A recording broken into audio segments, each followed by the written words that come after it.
Jenny asked, how do I know when I'm ready to switch from renting to owning a home, and how do I calculate what I can afford? That's a great question. I think there's 5 major questions that you want to ask yourself. 1, do I have enough saved aside for my down payment and my closing costs? Your minimum down payment would be 5% of your purchase price, and then I suggest to have anywhere between 1.5% and 2.5% of the purchase price set aside for your closing costs and your legal fees. Number 2, how can I afford the payment? How do I know what I can afford? For this, I'm going to suggest that you go to PenFinancial.com under Tools and Calculators, and there is a mortgage affordability calculator there for you.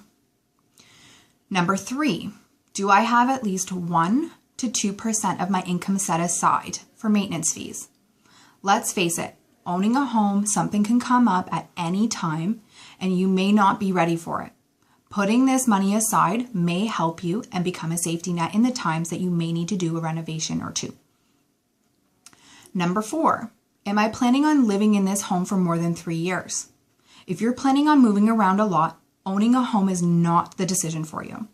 The reason I say this is because there are penalties and fees when you try to break a mortgage contract. You want to try to avoid those. And most important, I would say, is number 5. Am I emotionally ready to own a home? Purchasing a property is one of the biggest financial commitments that you are ever going to make.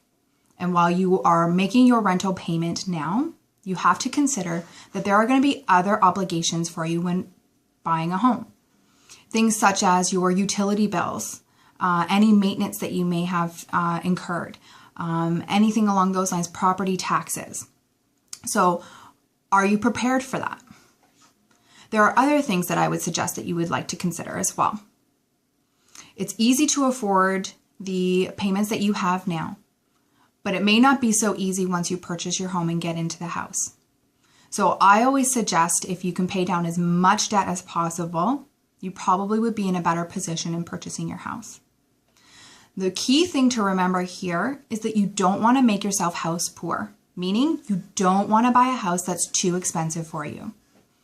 I hope this helps, and thank you for your question.